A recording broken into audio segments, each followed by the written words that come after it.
Hi guys, నిన్నటి నుంచి ఒకటే న్యూస్, బిఎల్ఎస్ గాట్ బ్యాన్ అని చెప్పి బిఎల్ఎస్ బ్యాన్ అయిపోయిందని చెప్పేసి.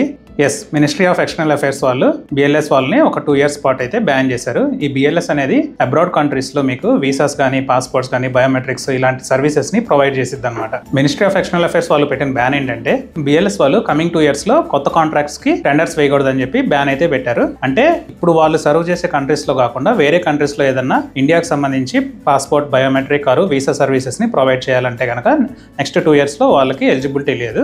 కానీ ప్రజెంట్ బిఎల్ఎస్ వాళ్ళు ప్రొవైడ్ చేసే సర్వీసెస్ ఏవైతే ఉన్నాయో, లైక్ పాస్పోర్ట్ సర్వీసెస్ కానీ వీసా అండ్ బయోమెట్రిక్ సర్వీసెస్, అవన్నీ కూడా ఎగ్జిస్టింగ్ కాంట్రాక్ట్ కిందకి వస్తాయి. సో అట్ ప్రెసెంట్ అయితే కనుక బిఎల్ఎస్ వాళ్ళు ఈ సర్వీసెస్ ని ప్రొవైడ్ చేయడానికి అయితే వాళ్ళకి ఏం ప్రాబ్లం లేదు. ఇలాంటి సిచ్యువేషన్స్ ఎప్పుడు వస్తానే ఉంటాయి. సో నా సజెషన్ అయితే కనుక ఎవరైతే అబ్రాడ్ కంట్రీస్ వెళ్దాం అనుకుంటున్నారో లేదా ఆల్రెడీ అబ్రాడ్ కంట్రీస్లో ఉంటున్నారో వాళ్ళ డాక్యుమెంటేషన్ మాత్రం ఎప్పుడు అప్ టు డేట్ పెట్టుకోండి. అట్లీస్ట్ ఎక్స్పైర్ అయిపోయే 6 months ముందైనా కానీ రెన్యువల్ చేయించుకోండి. మెయింటైన్ స్టేటస్లో కానీ ఎక్స్పైర్డ్ స్టేటస్లో మాత్రం ఉండద్దు. దట్స్ వెరీ ప్రాబ్లమాటిక్ అవుతుంది ఏదైనా రూల్స్ సడన్గా చేంజ్ అయితే. Okay, thank you very much.